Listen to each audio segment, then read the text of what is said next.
Doon nakita kong anak ko, nakahian na po sa morgue. Dito po, butas, binaril po. Sabi nila na laban daw ang anak ko. Hindi makalaban ang anak ko. Bakit po hindi kayo nagsampa ng kaso? Wala po kaming pera at saka po, hindi po amin ang batas. Nilapit ko yung October 4, ngayong buwan na to. Nilapit ko sa anak ko, sana naman nakuha na natin justisya. Napapansin ko na habang bibigyan ng salaysay si Baby Rosales, siya ay nakatingin kay Colonel Garma. Bakit? Tinitingnan ko lang po siya kung anong naramdaman bilang anak na namatayan po. Sakit sa dibdib. Tinitingnan ko siya. Sana naman maintindihan niya. Nawalaan ang anak siya. Anong ginawa ninyo ng mga ibang kapulisan dito? Tinanggal niyo ang kanilang constitutional right. Katong tanang biktima, wala na ako control tanan akong tao. And I am very sorry in behalf of my men na nagkamali sa inyo. I'm very sorry. But I cannot control all of them.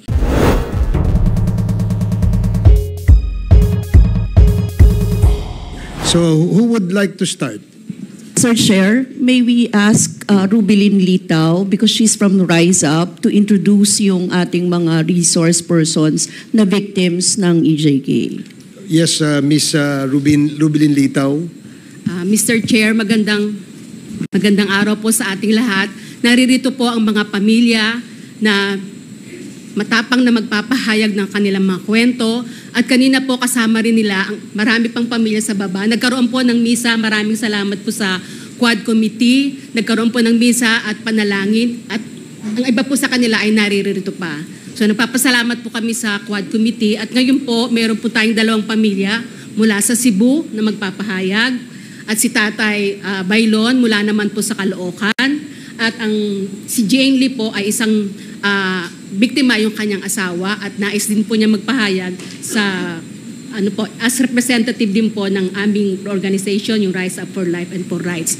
At kanina rin po ay nakasama din namin na ibang mga pamilya mula sa Diocese of Novaliches at naririto rin po ang ilan sa kanila. So maraming salamat po at nais po naming ibigay ang pagkakataong ito sa 2 pamilya mula sa Cebu at sa Caloocan para magpahayag.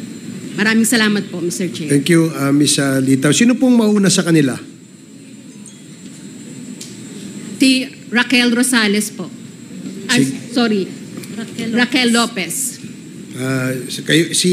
Sige po, At Mrs. meron din po tayong translator, si Dayan Gumanaw, para po kasi Cebuano po yung ating 2 tagapagsalita.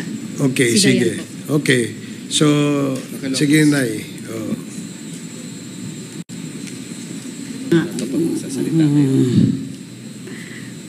May hapon yung tanan. Murag to akong idagdag. Katong gibilaran to akong anak dito sa Cebu.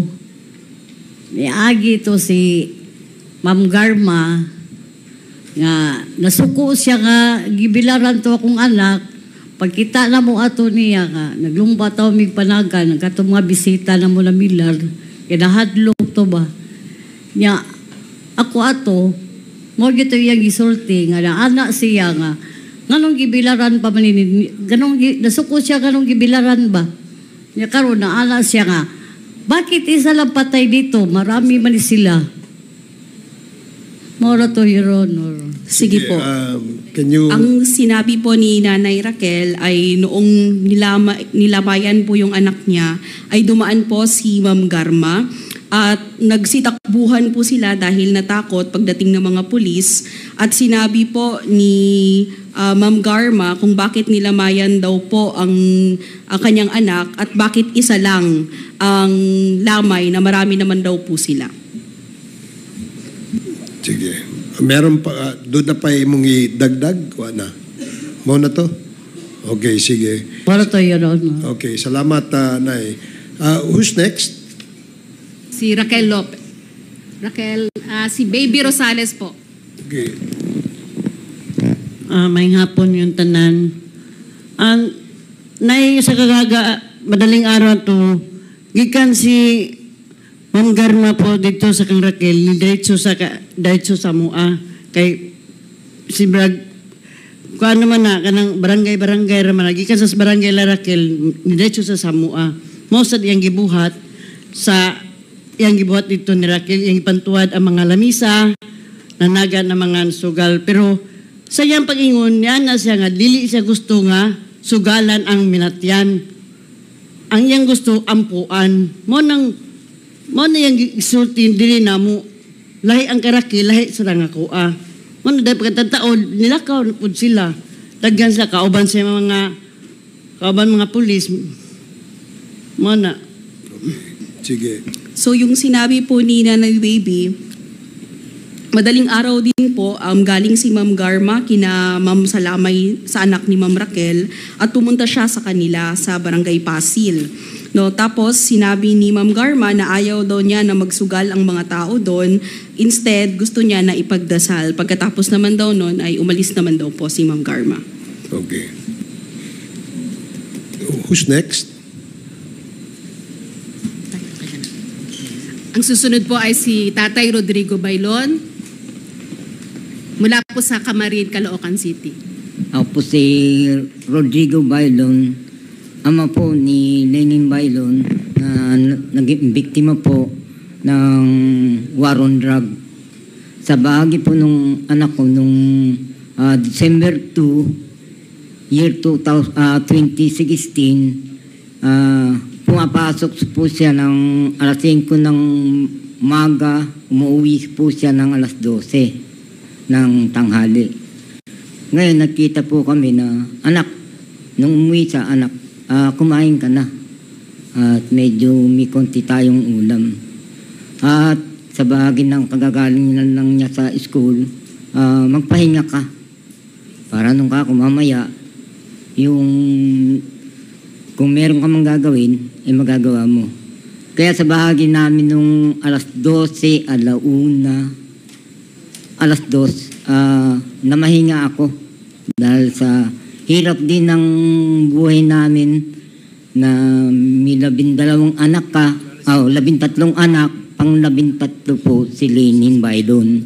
7 na taong gulang, grade 4 student.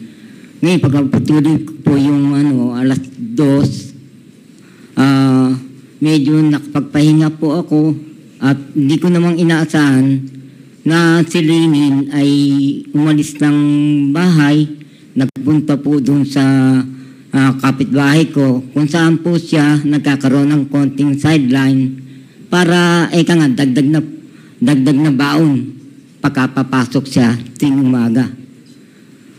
Sa bahagi po nung ganung pagkapatuloy nung oras na yun, ay sa may harapan ng computeran na pang-apat na bahay po sa amin, doon po siya nag-ano ng kurtina, nag-trim ng kurtina at saka punda ng unan para kumita ng kahit konti, pandagdag po sa tatay niya.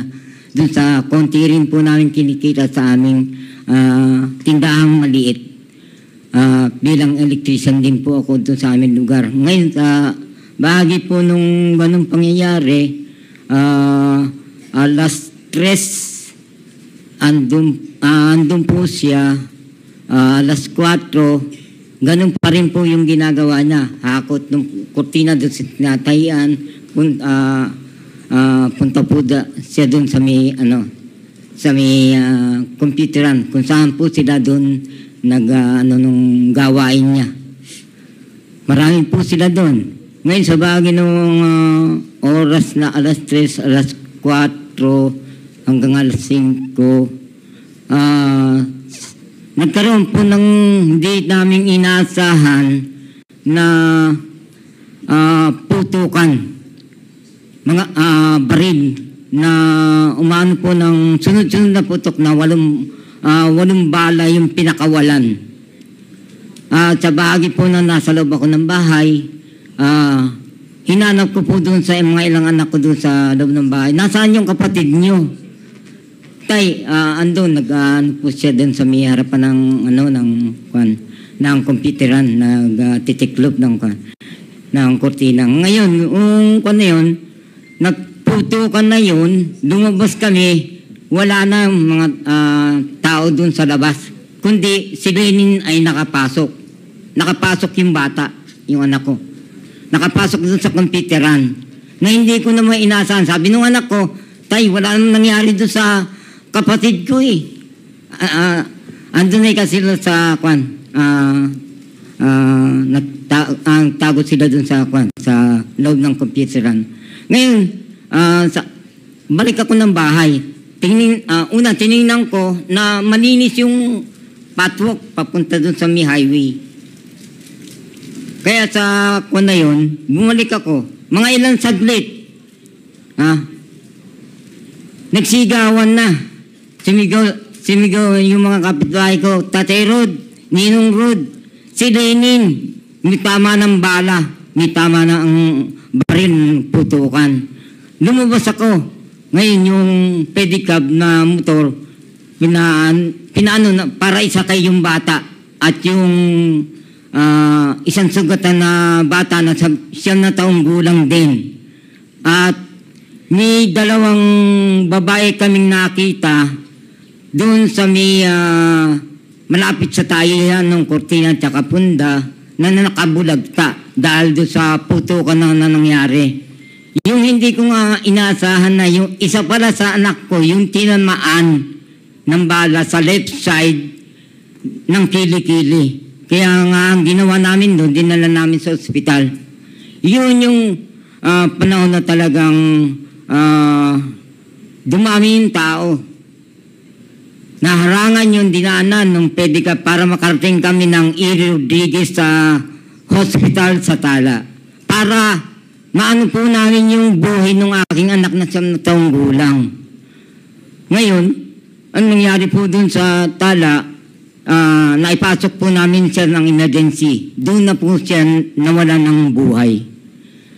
At sa bahagi ng ganitong pangyayari po, ay inaasahan ko po na yung ganitong problema, nung siya po ay ililibing, nakita ko po doon sa kanyang death certificate ay bronchopneumonia instead na gunshot. Kaya pansamantala doon muna po kami na mailibing yung bata para noon magkaroon sana ng mga sunod-sunod na investigasyon. Ang nangyari po, tinignan lang po doon sa morgue ng Tala Hospital nung mga ilang nag-iimbestiga. Sa bahagi po namin, nagtanungan po doon kung kilala namin yung bumaril.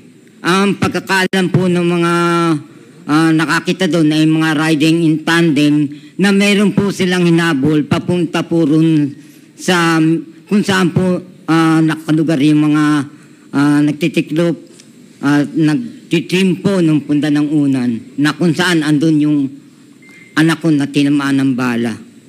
Ganyan po yung nangyari noong December 2, 2016 sa ganap na alas 4 ng hapon hanggang alas 5 ng hapon. Isang pangyayari po na hanggang ngayon ay humahanap po kami ng isang pagkakataon sana na yung justisya ay dapat magkaroon. Sa bahagi po nung ilang namin, nagdala din po kami ng isang complaint dito sa CHR noong nakaraang November 9, year 2022. Dinala po namin dito yung kung paano yung damay ng aking anak dito sa war on drug ng Pangulong Duterte. Na hanggang ngayon, ang isang masakit doon, inuulit ko, nakalagay doon sa kanang puninarya yung sa death certificate ay bronchopneumonia. Kaya isa sa pangyayari din po mula doon sa kanyang pagkakadamay sa kanyang war on drug, naging problema din po namin kung ano yung totoong pangyayari doon sa pagkamatay ng aking anak. Hanggang ngayon, humingi po kami ng hustisya sa ganitong pangyayari na naganap dito sa ganitong isang parang polisiya ng war on drug.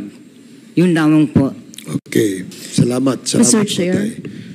Yes, Congresswoman Yes, Mr. Bosa. Chair, we have two more relatives of victims, Tesam Castillo and Randy De Los Santos. You're very familiar with that kasi si uncle po siya ni Kian De Los Santos. So, pwede po bang bigyan natin ng konting time, short lang, na pagsasalita din yung dalawang kasama natin dito? Sige po, please make it short. Good afternoon po, Mr. Chair. I'm not a relative of the victim, but we're part of the Arnold Jansen Kalinga Foundation founded by Father Flavio Villanueva. And he founded also the program Paghilom in 2016. So kami po ay nag-represent din sa mga biktima. Ang problema lang ay kahapon lang po namin na tanggap ang invitasyon. Pero ang isang gustong mabahagi ni Father Flavio Villanueva ay ilan sa mga huling salita ng aming mga biktima bago sila pinatay. Gaya ng, maawa na po kayo, may test po ako bukas. Excuse me po, ma'am. May I know if you have taken your oath? Hindi po po. Sige, pwede po bang mag-oath muna tayo para, ano po, Comsec, please administer the oath. Kayo lang ba? Sige, do you swear to tell the truth, the whole truth, and nothing but the truth in this public inquiry? So help you God. Thank you. The oath has been administered, sir.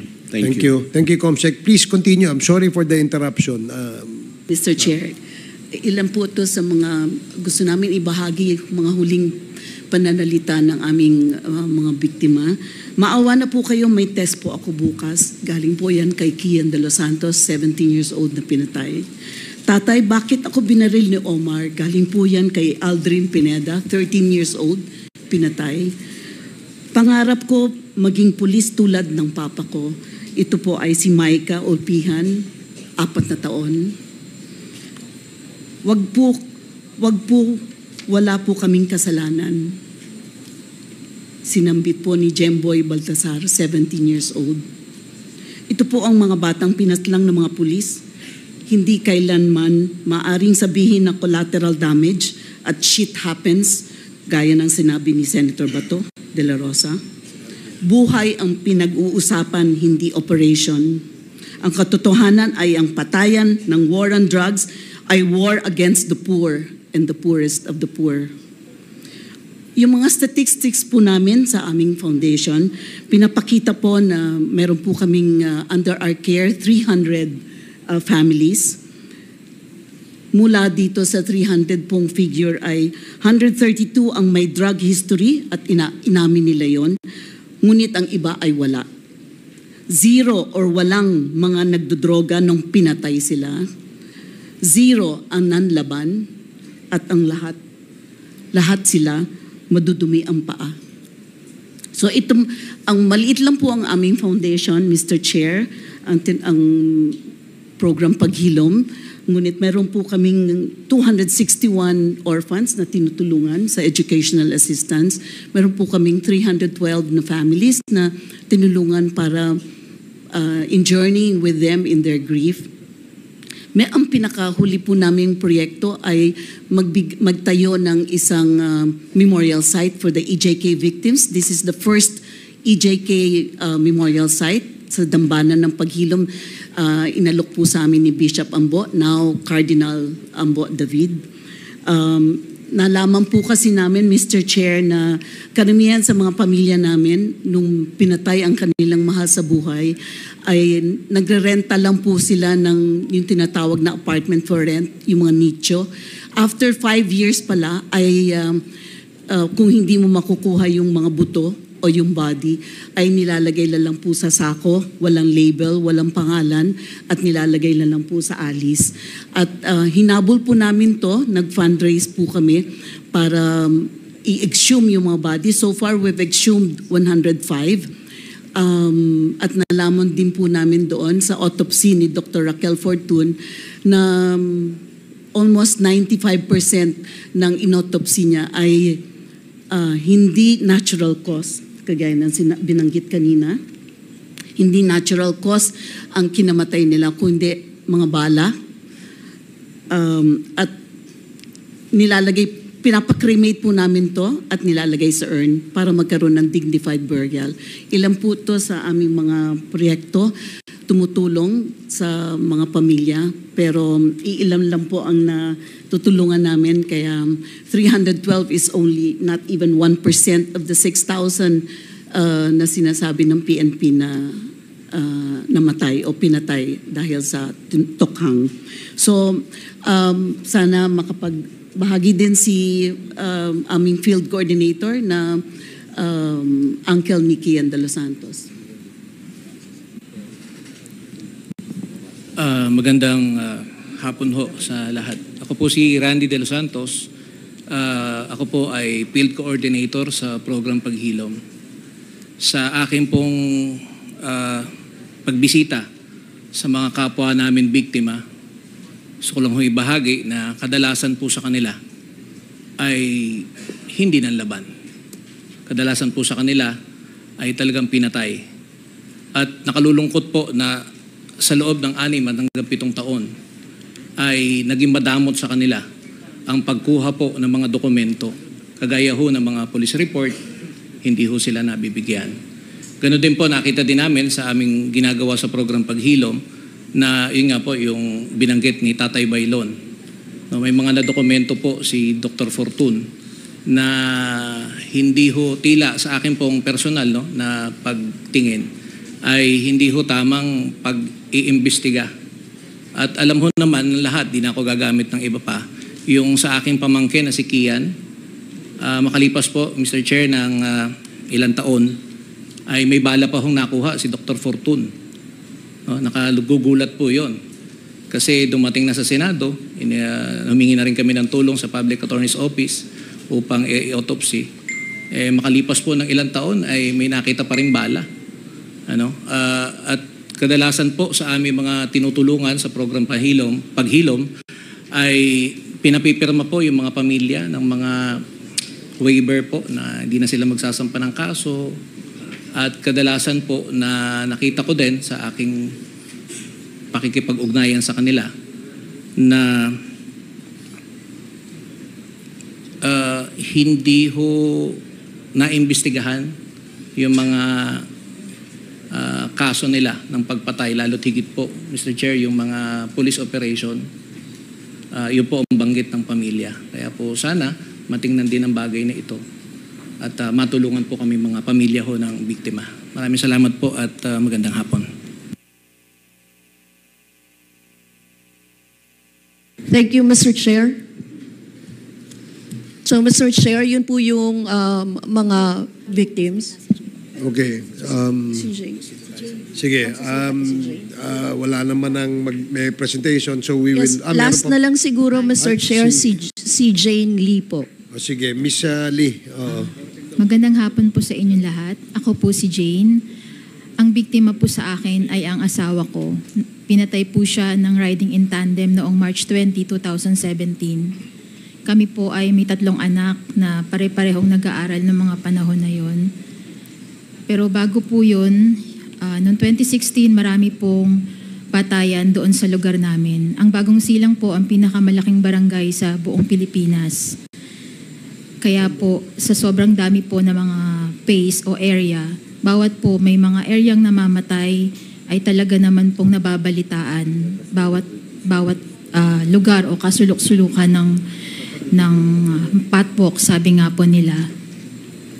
Yung iba pong mga namatay noong 2016 ay kilala ko po, kapitbahay, meron pa pong kumpare, kaibigan. At noong mga panahon na yon, kasama ko po yung asawa ko na nakikidalamhati. Pumupunta po kami doon sa mga pamilya na namatayan kasi kilala po talaga namin sila.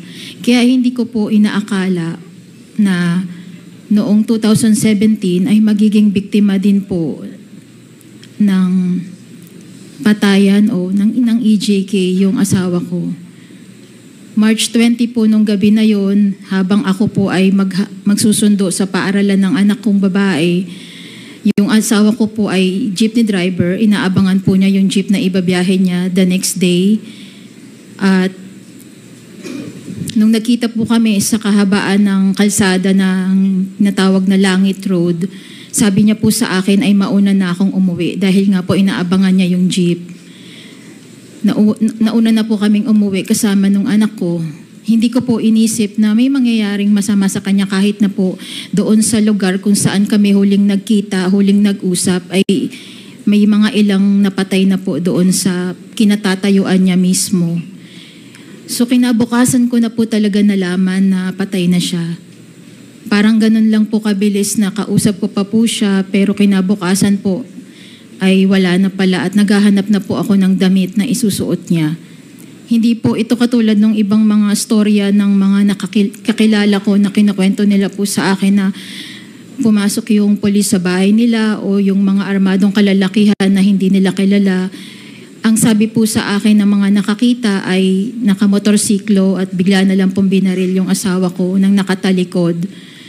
Siyempre po sa takot ng mga panahong yon hanggang ngayon wala pong gustong tumistigo.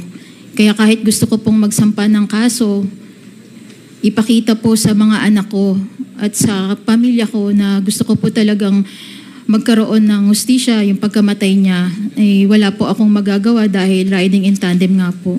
Kaya po sa dami ng napatay po noon 2016 hanggang sa panahon po ng dating Pangulong Duterte, yung Rise Up po nagpunta sa community, na-organize po yung mga pamilya. Doon po nagsimula na nagkakilala kami. At iyon po yung naging dahilan na nagkakilala kami at nagsimula po na magsalita kami para sa mahal namin sa buhay dahil talaga naman pong sino pong magsasalita para sa kanila.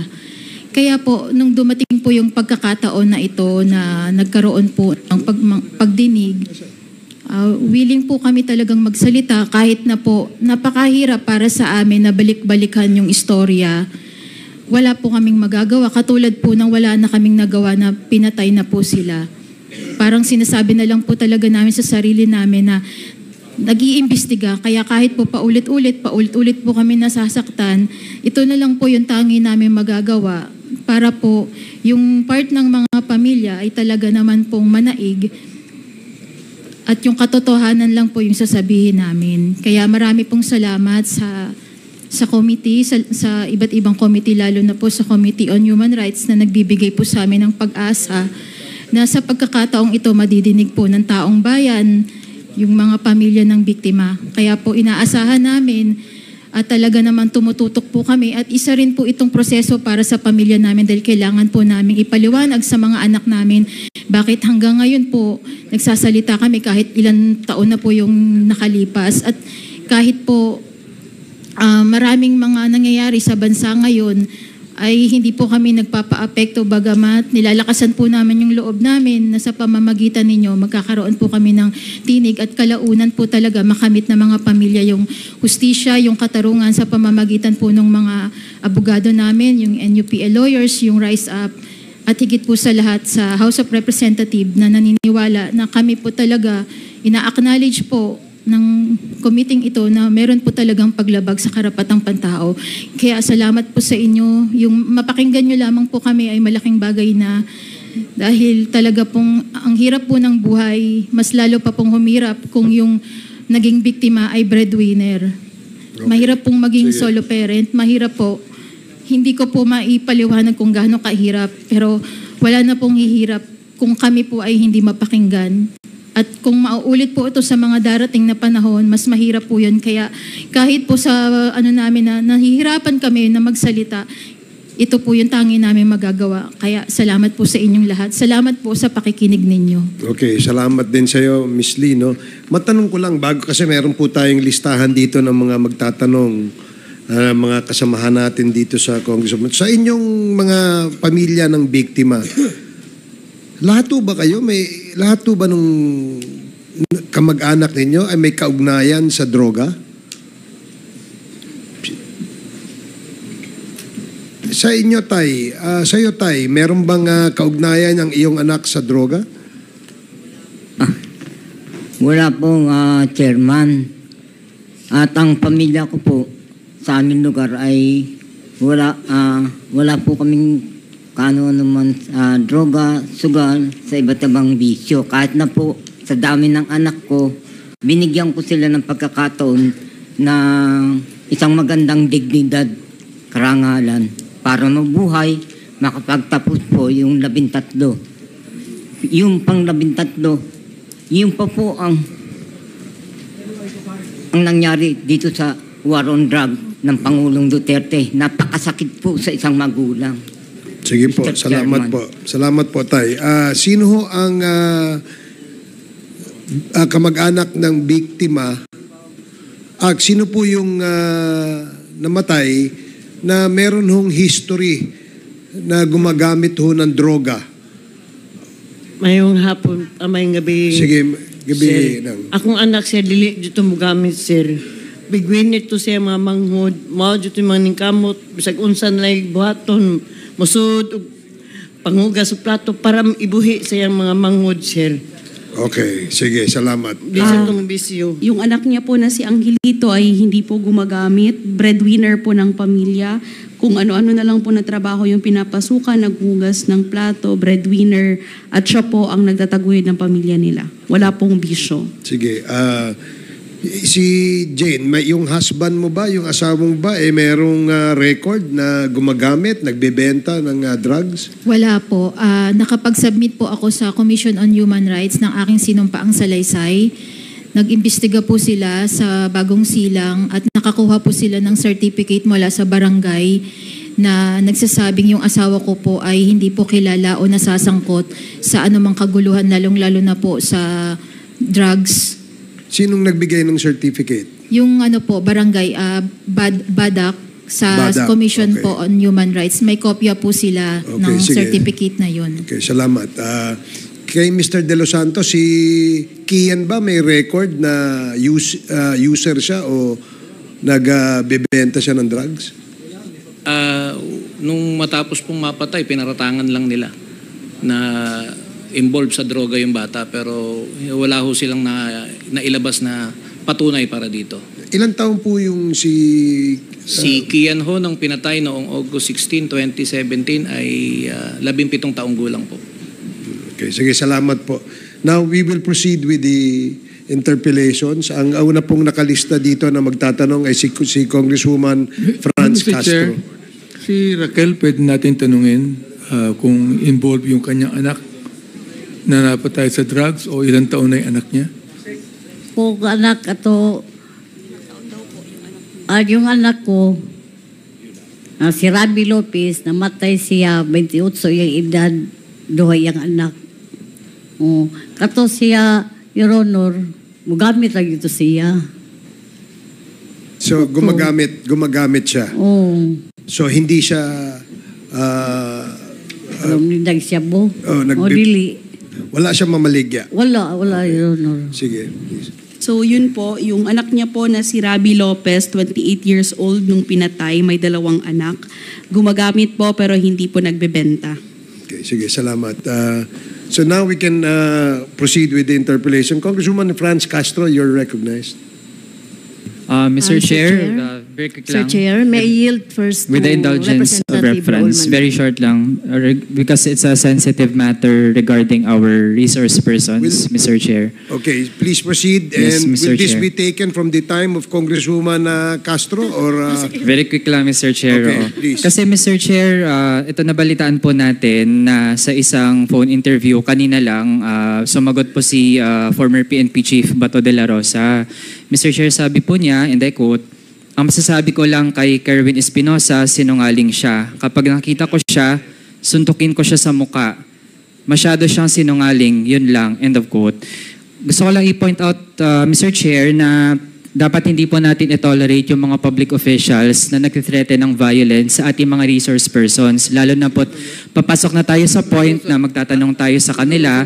And of course, Mr. Chair, sa mga sasabihin nila, factual naman yon, di natin maiwasan. May matatamaang mga opisyal, past or present.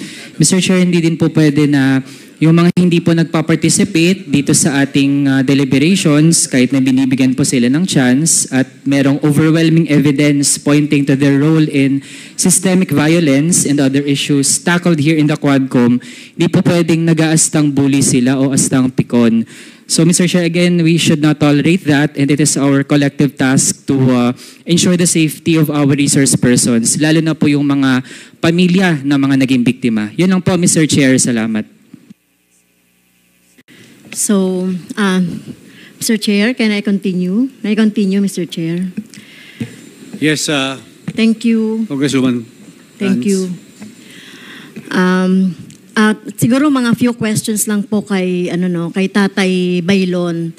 Si Lenin po, yung anak ninyo na 13, siya po yung biktima na sinasabi po ng otoridad na collateral damage, etc. or nadamay. So 9 years old lang siya, pero naghahanap buhay na siya para makatulong sa pamilya. Tama po ba, Tatay? Opo.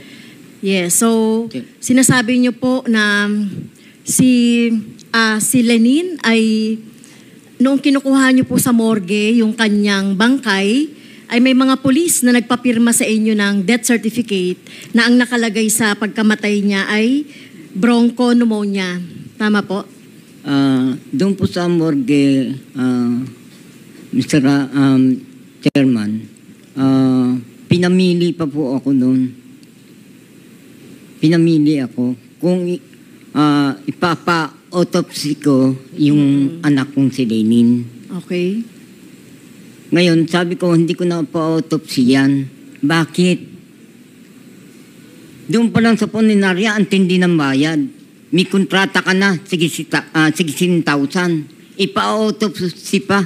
Nung panahon ng 2016, alam po namin, doon sa lugar namin, 20,000 pagpapa-autopsy na sinasabi.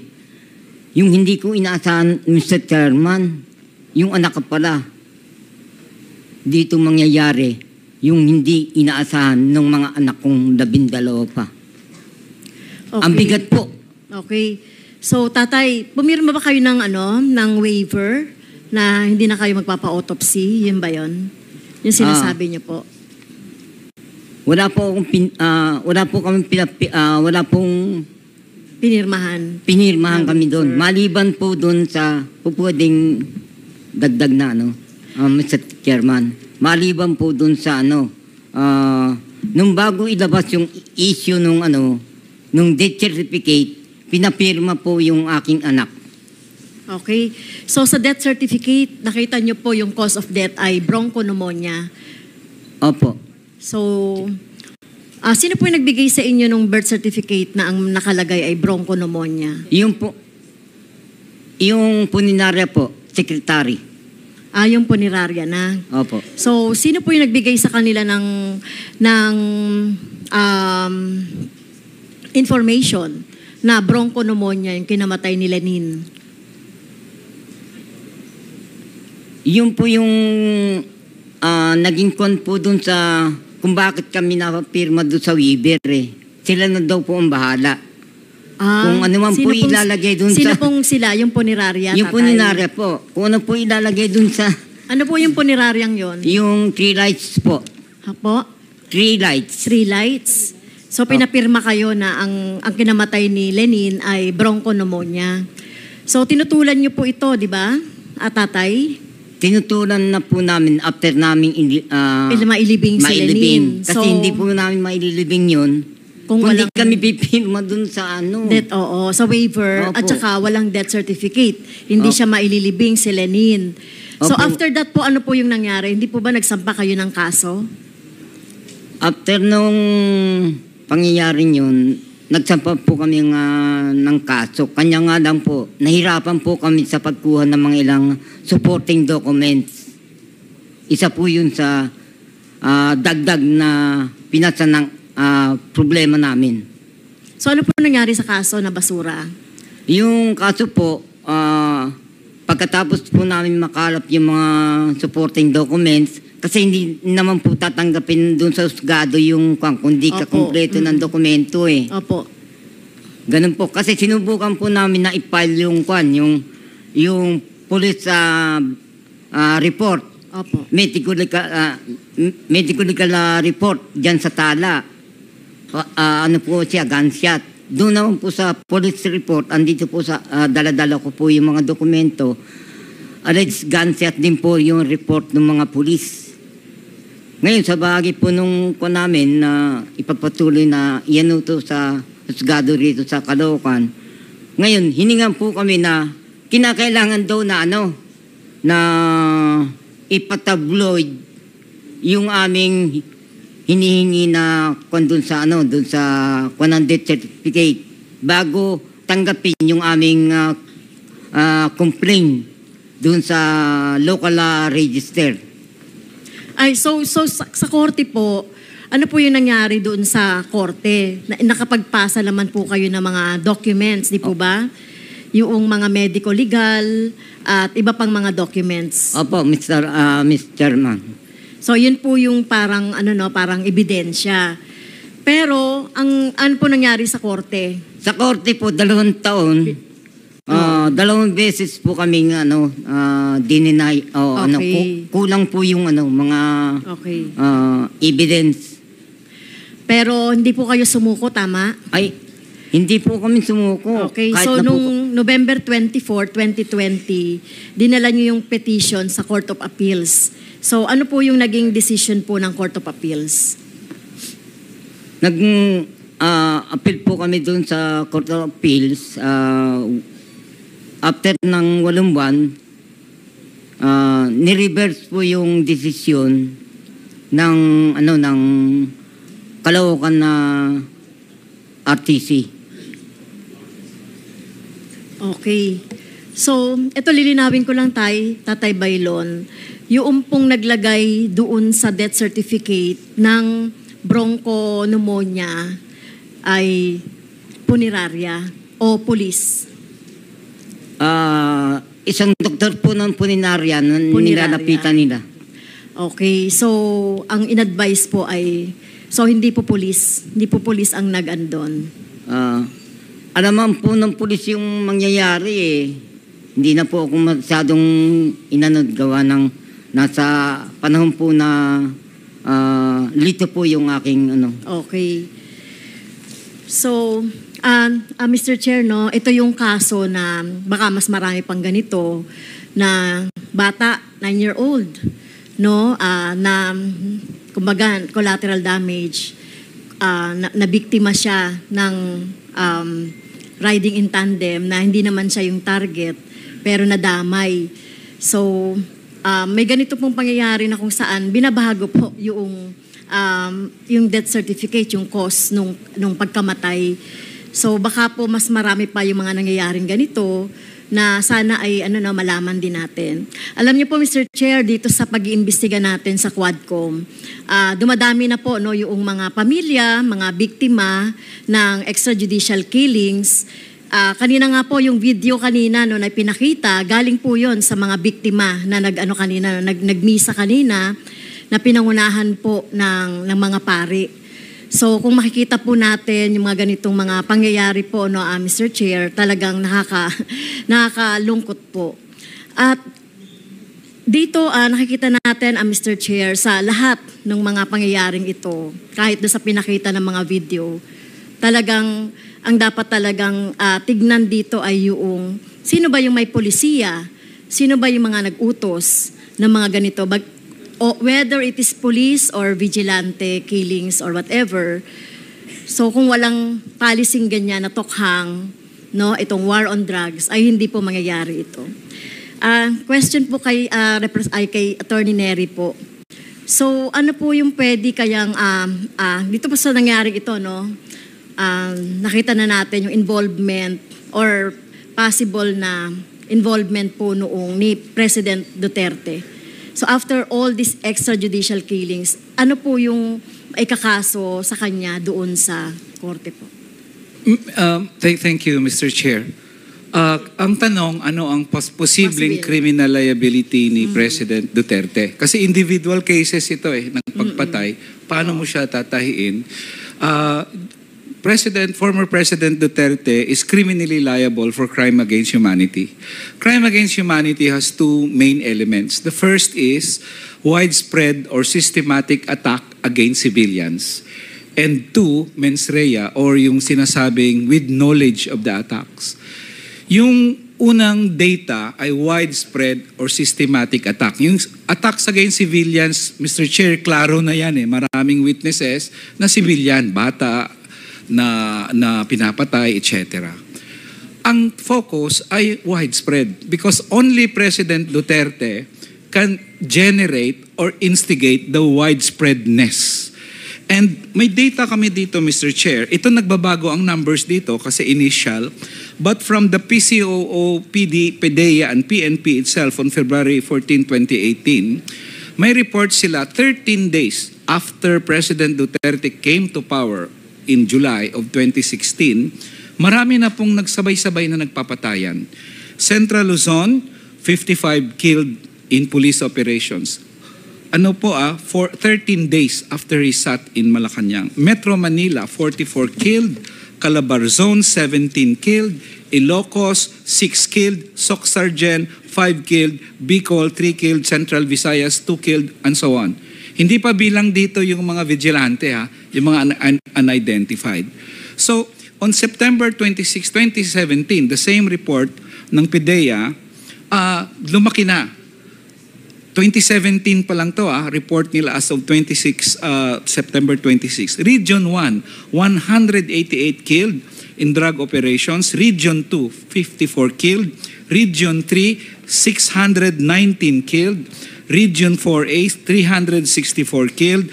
Region 4B, 5. Region 6, 33. Region 7, 37. Region 8, 61 were killed in Region 8. Region 9, 45. Region 10, 43. Region 11, 71. Region 12, 162. Yung CAR is 40, and the National Capital Region, 1,336. Magbabago ang numbers, Mr. Chair, but look at the widespreadness, kung baga. Only a president na ganun ka-powerful can instigate this. So, yun po yung unang element widespread or systematic attack against civilians. Pangalawa, knowledge of the attack. Yes, the element of knowledge of the attacks, pwede talagang maging culpable si President Duterte doon because one, he issued public orders to kill drug suspects, even their lawyers, even those human rights defenders na nagrereklamo lang sa drug EJK killings. Meron siyang public statements which say, nagko-commit siya, i-absolve ko kayo, i-amnesty ko kayo, walang mangyayari sa inyo. And these public statements, different from the order, is showing not just toleration, but encouragement of the EJK.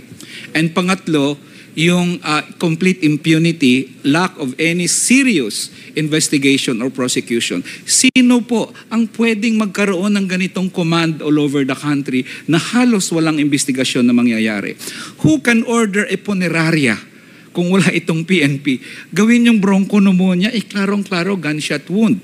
Who can order na walang magbibigay ng police blotter o kaya ng kung ano mang dokumento sa mga biktima?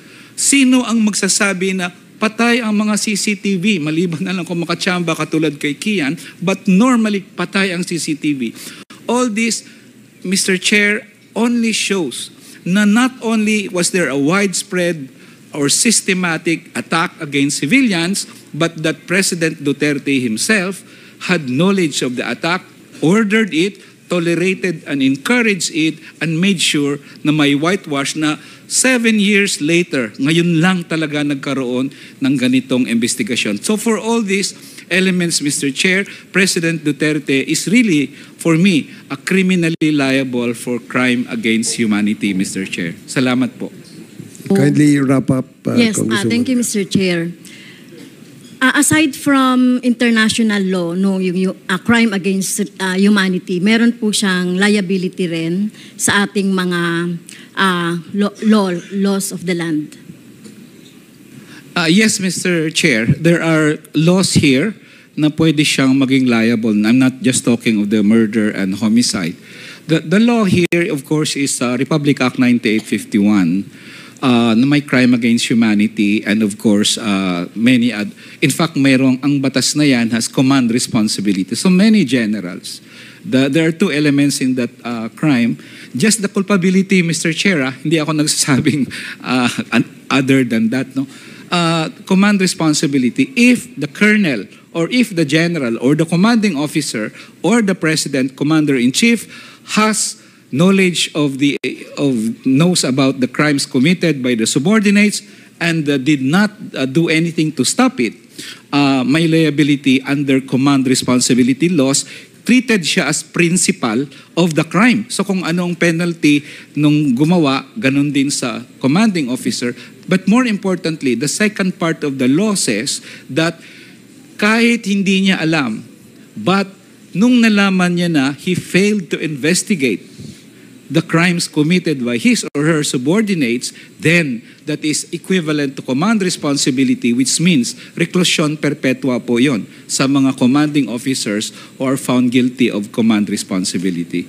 Mr. Chair, thank you. Thank you, Mr. Chair. No, that summarizes no yung mga pwedeng maikaso no doon sa mga perpetrator nitong war on drugs or EJK. Thank you, Mr. Chair. Okay, thank you. Before we recognize the next interpellator, may tanong lang ako. Sinong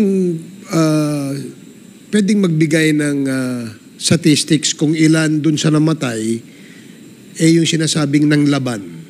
Do we have any statistics? Yung sinabing namatay kasi ng laban, iba naman kasi yung binaril lang ng riding in tandem na hindi naman siguro ng laban yun. So meron ba tayong data or statistics kung ilan yung sinabing namatay because ng laban? Attorney Conti. Yes, Mr. Chair. In the presentation earlier, I presented the numbers from the hashtag real numbers. Their public numbers as of May 2022 was 6,252 persons killed in police operations. So it doesn't... Lahat po yan would have been justified under the non-laban narrative. Kaya po marami so the whole kaming, 6,000 non-laban? I would say That's so. the presumption. That's a presumption. It would be the PNP who would be in a best position. Unfortunately, they have not kept concrete, accurate records of the killings. It's to their advantage not to count at all, actually.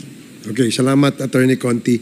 The next to interpellate is Congresswoman Arlene Brosas. Thank you, Mr. Chair. Mr. Chair, I would like to direct my questions doon po sa mga victims, Mr. Chair. Particular kay, yung sa Cebu po, no? Particular kay Raquel Lopez, ang nanay ni Rabi Lopez.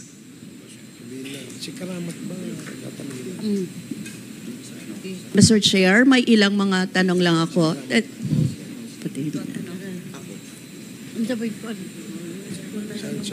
Nanay, ano po ang nangyari kay Rabi Lopez? Kwanto natuog man may ato Your Honor ka nang moremong namatan ba buto-buto to. Natulog po kami noon at yun po yung nagising kami sa mga putok. So, Mr. Chair, I would like to ask, ano po yung trabaho ni Rabi bago yung Technician insidente? to siya, Your Honor. Tapos kailan po nangyari yung insidente na yun? Yung nagising na lang kayo, sabi nyo, sa mga putok? Siguro, mga alas 2, murag alas 2, ba't wala, alas 3, murag mga alas 2 to. October 4, 2018, Kadlaon. So, pagkatapos nyo pong marinig yung mga putok, anong nangyari? Dali na miya itong kuhan, abi sa portahan, nga naog mi niya. Pag gawas na mo sa portahan, pag abli, kuyawa naman mi, kaya pwede naman naghalang pulis, ging na naman mi, walang labas. Di, gisarada lang akong balik ang portahan. Nagmadali po kaming buksan ng pinto at bumaba para tingnan. Tapos pag bukas namin, marami ng mga pulis. Tapos sinabi ng mga pulis na walang labas. Kaya sinira nila pagkatapos yung pinto dahil natakot din po sila. Pero nakita niyo po si Rabi. Ano pang itsura ni Rabi? Paglaong na mo, paglaong na mo, buntag na mga alas 5, karang ipaibaw ra ko sa akong anak sad nga, nanawag sa akong anak nga kabugwangan nga, mo na nga, patay na ko na iyang manoy. Pagbaba po namin ng mga alas 5 ng umaga, pinaalam po sa aking eldest na anak na patay na po ang kanilang kapatid.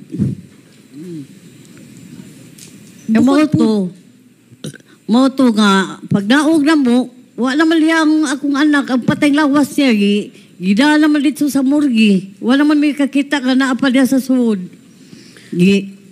Gikuan na to siya, gialsa na lang kuno to siya sa mga pulis, giitsa sa gawas. Sana'y nanindag lugaw sa lamisa, giitsa lang siya. Pagbaba po namin, hindi na namin nakita ang bangkay ni Rabi. Dinala na raw sa morgue ng mga pulis. Inaswat na po nila ito at itinapon lang. Mr. Chair, gusto ko pong malaman kung ano yung nangyari, di ba, after nung namatay. Ano po yung nangyari doon naman sa lamay ni Rabi? Wala to, Your Honor, karang nagbila, wala to, karang mga kaabtan to mga tulog ka adlaw. May agi to si Ma'am Garma dito sa among atungod. Sa layo-layo pa siya gamay pa doon sa amo, nanaga na mga tao. Nanaga na mga tao, kay murag nahadlok ba? Ano pong ginawa ni Garma?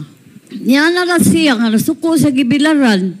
Niya, nana siya, bakit isa na patay dito? Marami din sila.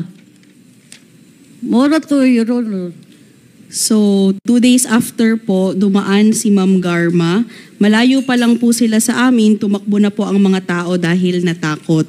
Nagalit po si Ma'am Garma kung bakit isa lang daw ang nilamayan dahil marami daw po sila. Galit siya? Sumisigaw ba siya? Ano lang, ninanalan siya, nistorya lang siya pag-agi. So ano po yung naramdaman ninyo tungkol dito sa pangyayari na ito, Mr. Chair? Wala ba, nanaga naman to ang mga bisita? Ay, usay inyong gibati sa nahitabo sa inyong anak. Wala lang yung rodo, nangamo lang yung rodo, nangitan lang may gustisya sa mga anak. Kaya wala naman siya mahimo sa mga anak. Naghahanap lang po kami ng hustisya. Amo, hustisya na lang gitaon sa mga anak. Amo lang gitaon lagi paningkamutan, bisag layo ang amo, nabi taga Cebu mi.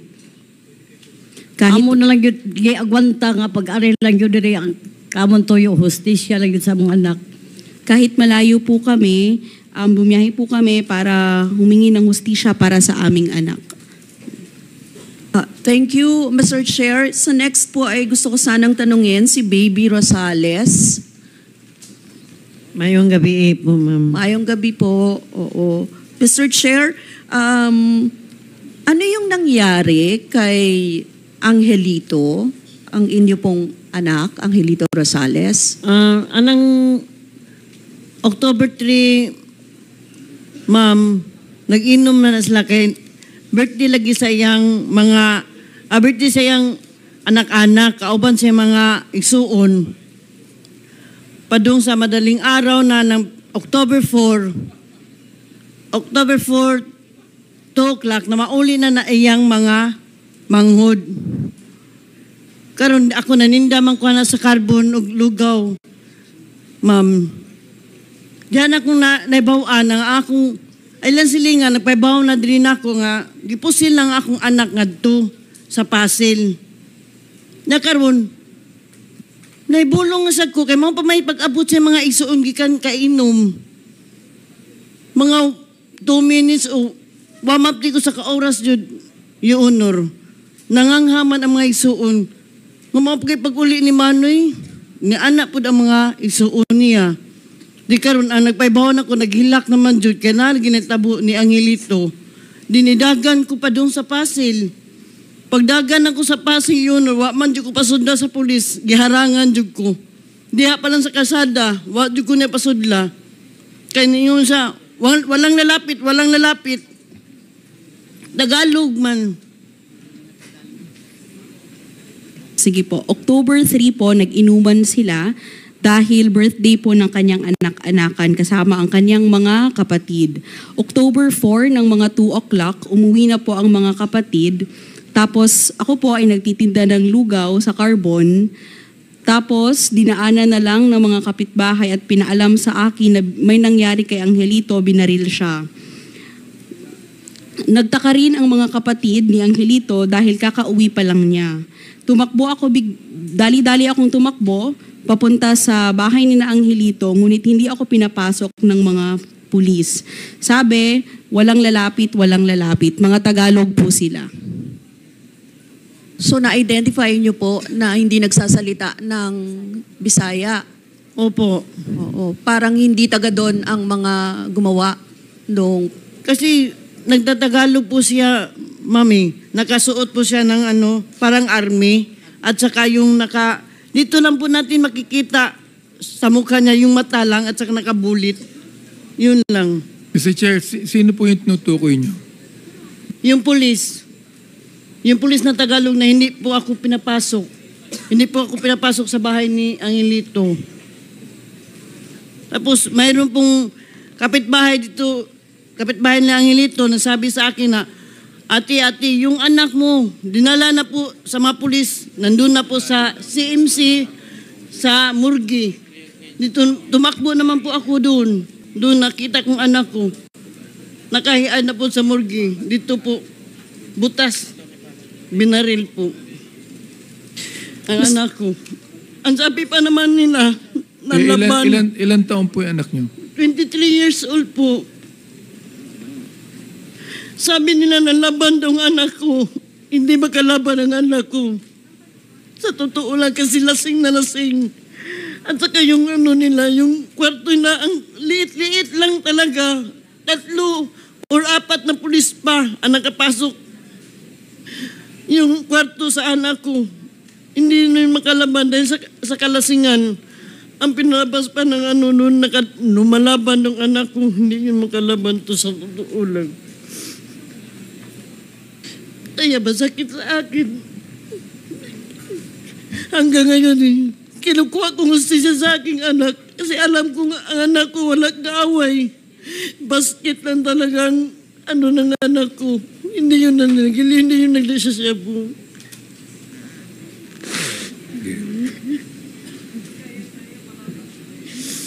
Masakit sa akin yun.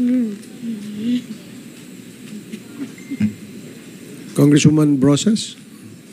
Mr. Chair, tatanungin ko sana kung ano yung sinabi ng pulis na tungkol sa pagpatay kay Angelito. Pero sige lang, lang po muna. Baka kailangan ng konting break. Mr. Chair.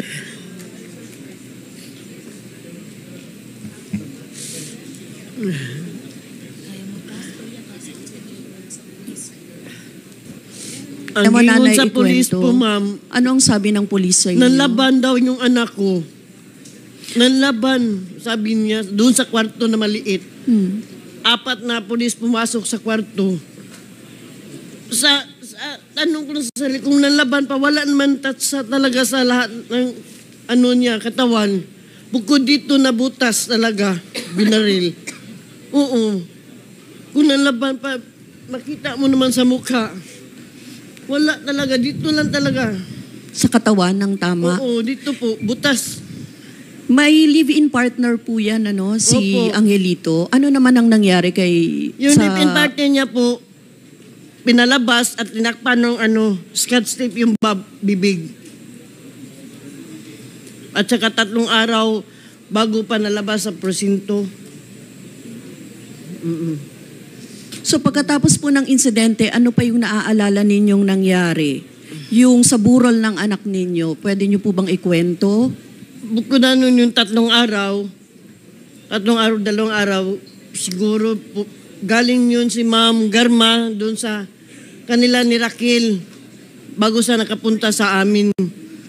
Yun, tumatakbo yung mga tao, nakalamay doon at saka tinumba yung na misa. At sabi niya sa amin, ayaw niyang pag-asugal yung patay, dapat pagdasalan. Sabi niya sa amin, maya, umalis na po siya. Bakit po hindi kayo nagsampa ng kaso?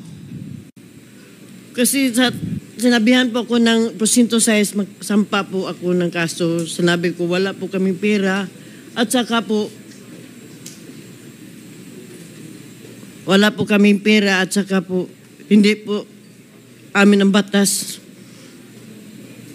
So ano pong kahilingan ninyo ngayon?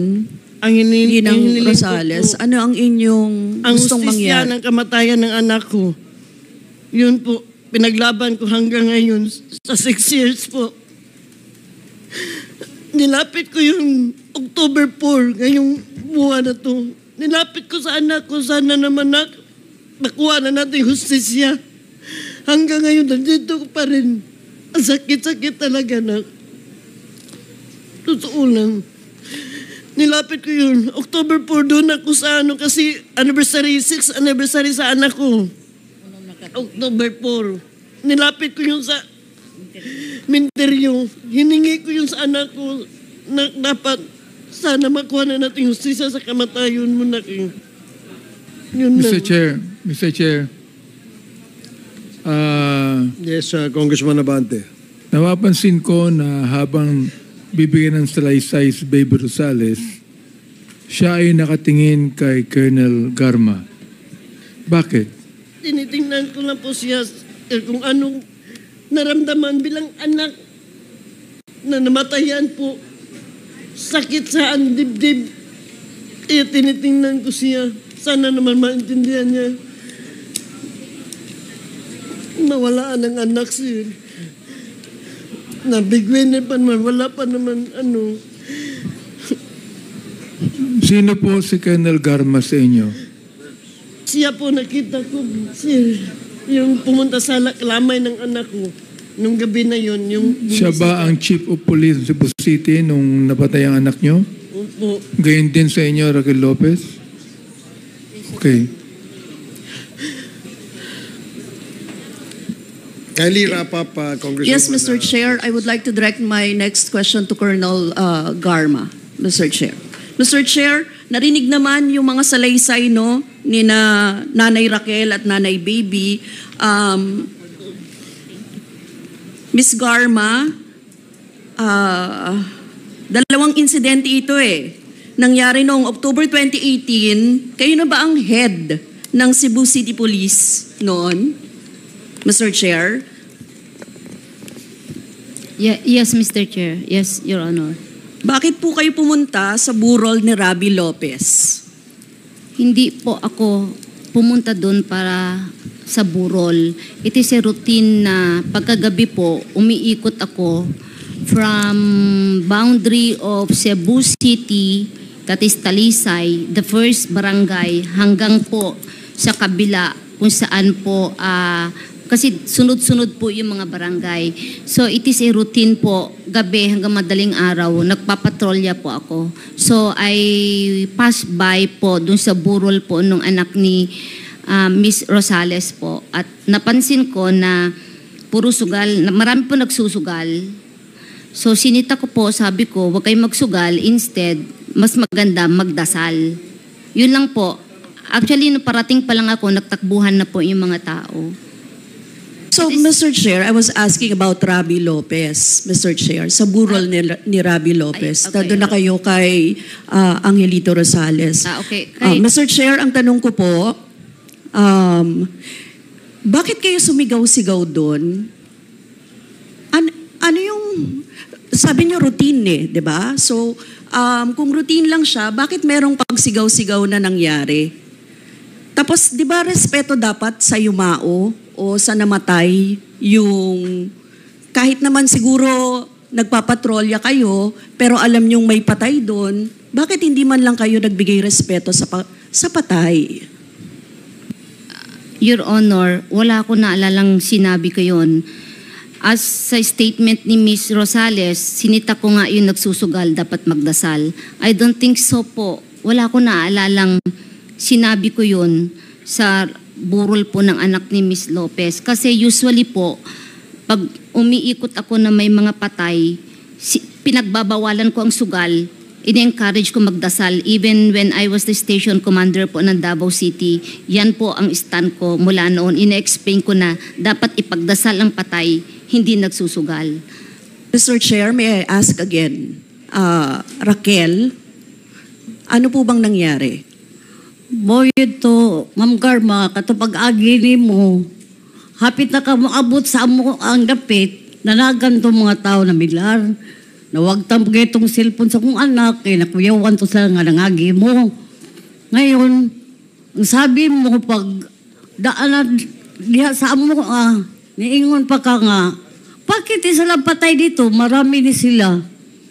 Ano niya, mga tawa to, nanagantanan kay, nahadlok beto ninyo. Mura ito, di ko mamakak. Mura ito, Ma'am Garma. So pagdaan niyo po, Ma'am Garma, malapit na po kayong umabot sa amin, nagtakbuhan na po ang mga tao, nawala pa nga po ang cellphone ng anak ko. Pagdaan niyo po sa amin, yun po, sinabi niyo po, bakit isa lang ang patay dito, marami sila. Hindi po ako nagsisinungaling. So yun, Mr. Chair, yung nangyari, no? Mr. Chair, I would like to ask again, Ms. Garma, yung kay Angelito Rosales, na umano'y sa kwento, no? Mistaken identity ang nangyari. Ikaw, bilang head ng Cebu City Police, meron bang ginawa para maibsan yung kamalian ng mga tao na pumatay kay Angelito Rosales? Considering that mistaken identity ang nangyari kay Angelito Rosales, or is he considered as a collateral damage?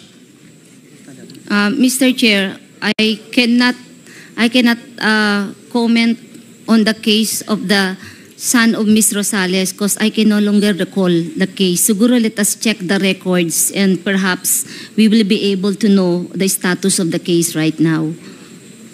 Mr. Chair, I would like to ask, no? Kasi noong head pa siya ng Cebu City Police, ilan ba yung naging collateral damage sa operations nyo? Ilan yung minors? Mr. Chair, I think it would be best to go on the records kasi matagal na po yun, wala po akong ma-recall na kung ilan po, kung meron man po. So Mr. Chair, masipag kayong magpatrolya pero hindi nyo natatandaan kung ilan yung naging napuntahan ninyo, naging collateral damage dito, ilan ang minors, Mr. Chair? Mr. Chair, sa dami po ng trabaho kasi ng City Director, I'm sure po na okay, Mr. Chair. Meron po kasing station commander na katutok po dyan. Okay, Mr. Chair, ito na lang. Si Bladen Skyler Abatayo, 4 na taong gulang, shot during a drug operation in the head, no? Kilala mo ba to? Skyler. I can remember, Mr. Chair, NBI took cognizance of the case. Bumitaw po ang City Police. I think it would be best to inquire po sa NBI yung status po ng case, Mr. Chair. Kasi minsan po, yung mga biktima, they prefer the NBI. So, bumibitaw po kami para sa ganon, maalis po sa isip nila na may bias po yung investigation. I think I can recall it's NBI po. So, Mr. Chair, during your time, si Skyler, he was shot pala sa dibdib, hindi sa head. Ano? Gumagawa lamang ng kanyang assignment noong siya'y nabaril sa dibdib, pero walang ginawa yung opisina ninyo tungkol sa kaso ni Skyler, or direct kasi sa NBI ito ipinasa? Pagkatapos ng nangyari kay Skyler, meron ba kayong ginawang mga hakbang para makasiguro na hindi mauulit yung mga ganitong pangyayari, Mr. Chair? Mr. Chair, initially, nag-process po ang local police, but ang nag-intervene eventually is NBI. So we turned over. I think yun ang pagkaka-alala ko po, na turn over ng local police po lahat sa NBI. Kasi po, para po sa ganon, hindi po mapag-isipan na may bias. So I think it would NBI, be pero best sa inyo, wala kayong ginawa. You Meron just po. turned it over. No, Mr. Chair. Meron po, kaso nga lang, nagkaroon ng preference na NBI. So, pinagbigyan namin na NBI na lang kasi baka kung sakali hindi favorable ang results sa kanila, baka sabihin po na inayos. So, bumitaw kami para sa ganun maging neutral yung pong investigation, Mr. Chair, Your Honor. Mr. Chair, Reina Garma was the head of the Cebu City Police at the time Rabi Lopez and Angelito Rosales were killed by police officers on October 4, 2018. Both are victims of lack of due process. For Angelito Rosales, he was also a victim of mistaken identity. Paano pa kaya yung mga hundreds of collateral damage victims killed during the war on drugs ni Rodrigo Duterte, Mr. Chair? Now, I would like to present, Mr. Chair, the 2 videos of interviews with Ms. Reina Garma. Pwede po ba nating ipakita?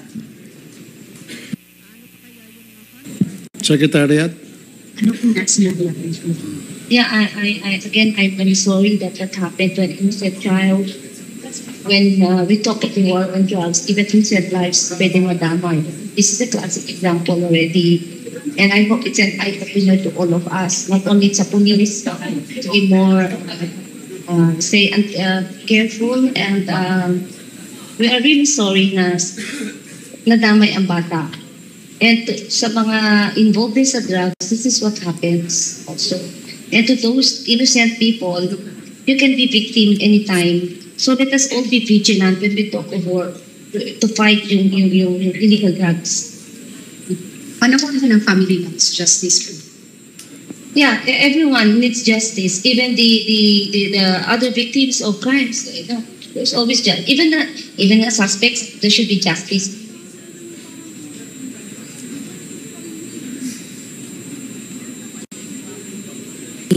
Come victim. The police has to fight back. And there are collateral, damage sometimes. We don't even know who are living at the other side of the house. And these houses are made of the wood materials that bullets can just penetrate if we fire our guns.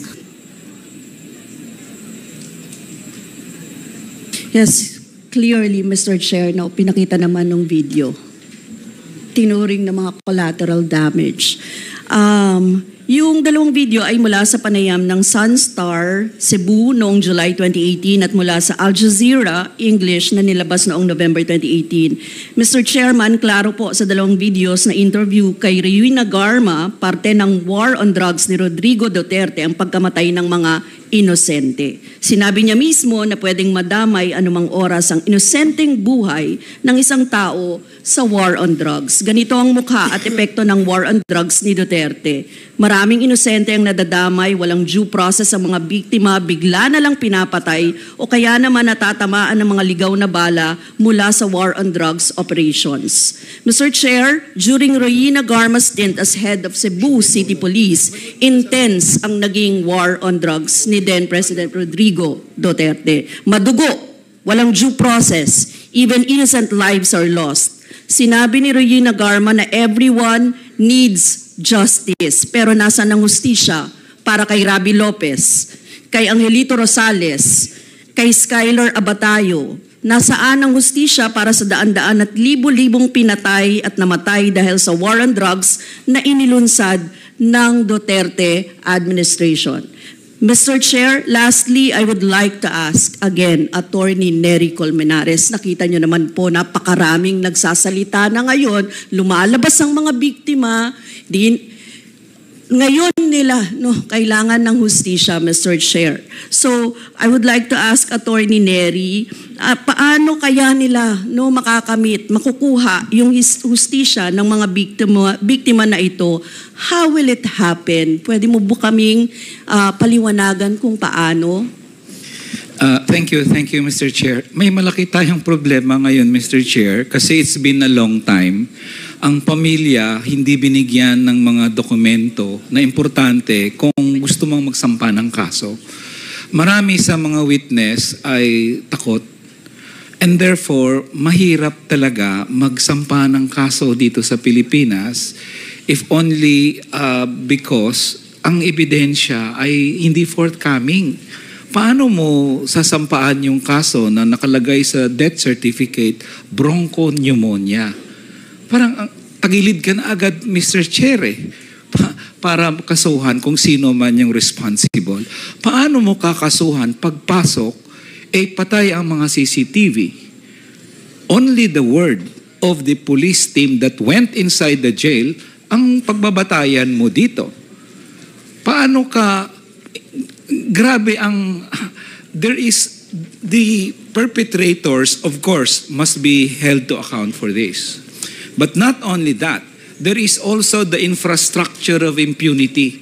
Yung mga pulis na hindi nag-iimbestiga, yung mga piskal na hindi nagkakaso, and in fact, even those who are acquitting members of the police, katulad niyan, on the say-so lang ng subordinate mo, sir, self-defense gaganyanin mo na? No, sa korte ka magpaalam. Diba? Only judges can say whether your claim to self-defense is valid or not. Pero absuelto na eh. So, Mr. Chair, may kahirapan doon, but we, of course, lawyers, human rights lawyers, will continue to help out in any way. Pero, may kaso ngayon, Mr. Chair, sa ICC. And in this case, Mr. Chair, dito medyo umaalagwa ang investigasyon because they started way back in 2017, 2018. So matagal na yun na sila nakakalap ng maraming dokumento, and therefore, para sa mga biktima, isa itong paraan para roon sila ng hustisya. I'd like to quote one of the nanay na nagsabi kanina kung bakit hindi sila nagkaso. And her statement best sums up the status of the families of the victims. Hindi po sa amin ang batas. Maraming salamat, Mr. Chair.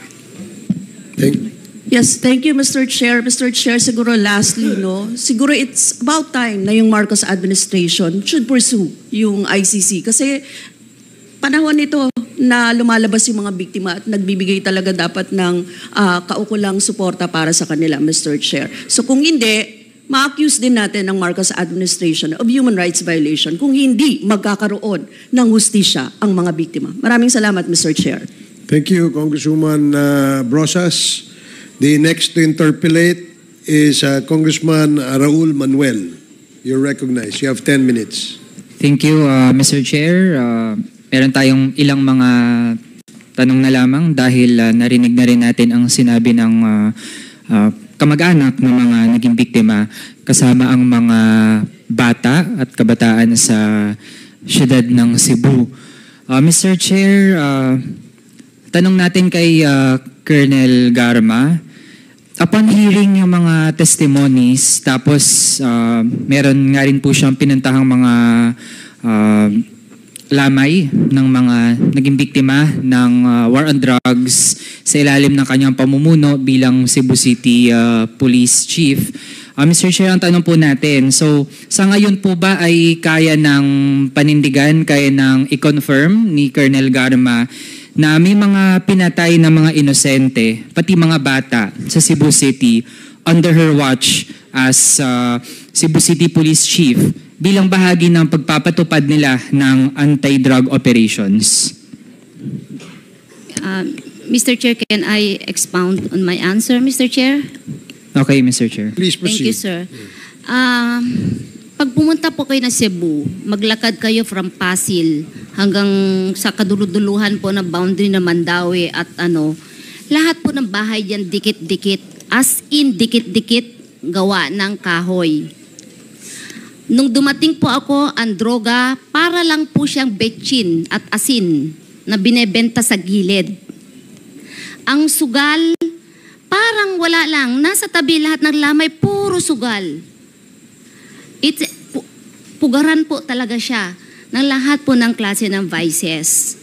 At hindi ko po ginajudge po lahat na nakatira po doon. Siguro sa kahirapan talaga, ganun po yung naging status ng buhay. Meron naman pong nabubuhay ng tahimik din at marangal.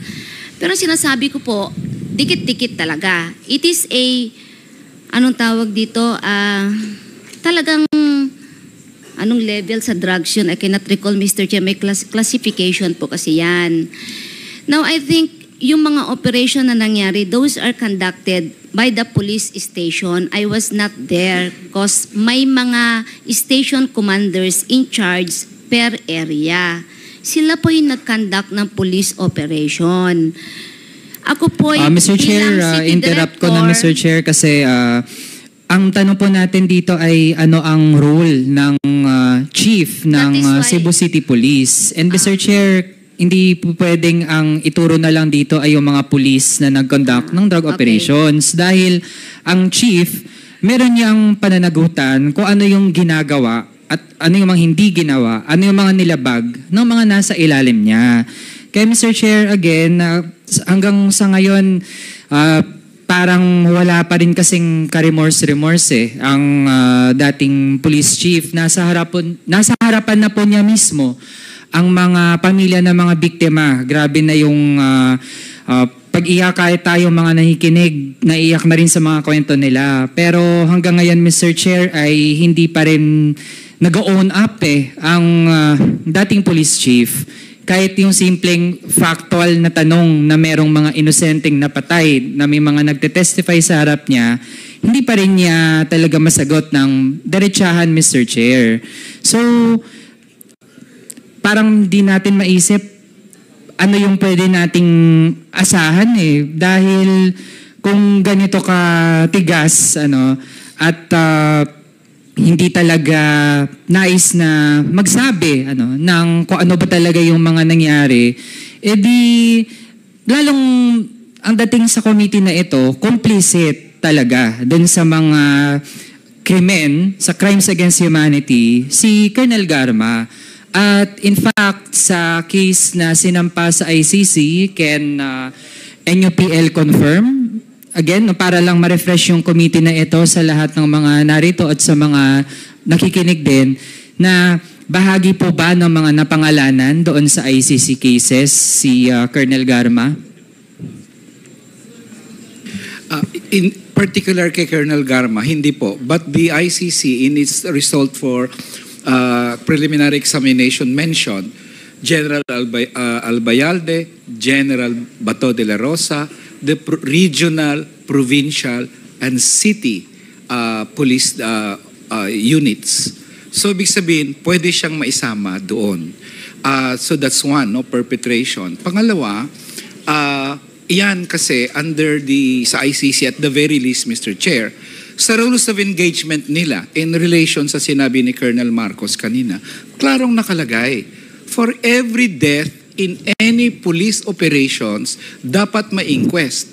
They never did the inquest. Kaya pag tinanong mo yan sila, so ilan ang namatay sa territory mo during your stint, sabihin nila yung numbers, tapos inimbestigahan mo ba? Wala.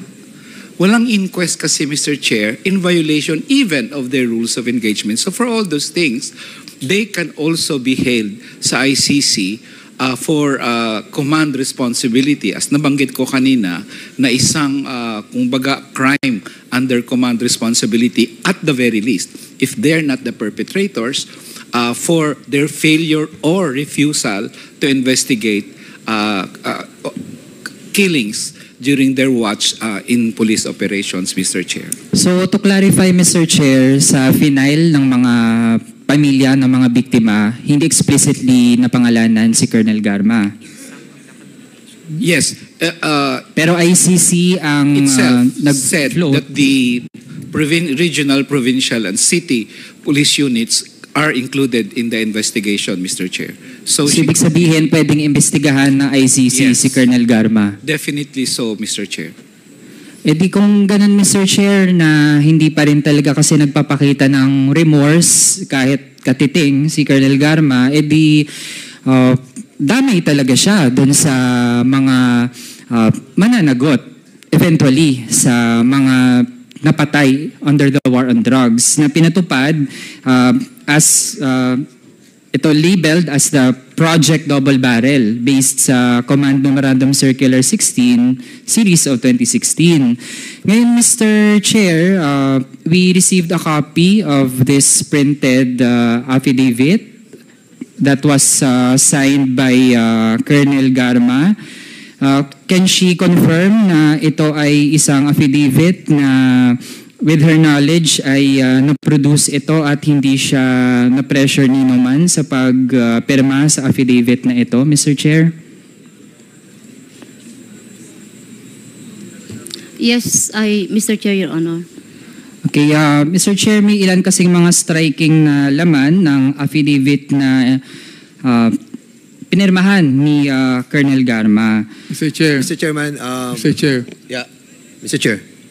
May we be allowed to give us a chance or time to read this affidavit that was just submitted to us by the resource persons, considering that we just received this affidavit. I think it is incumbent upon this committee to give us a time to read about this. Or maybe we allow the resource person, in the person of Rohina Garma, to have an executive summary of all this affidavit that she submitted to us, Mr. Chairman. So what is the Chair. request of Congressman Fernandez?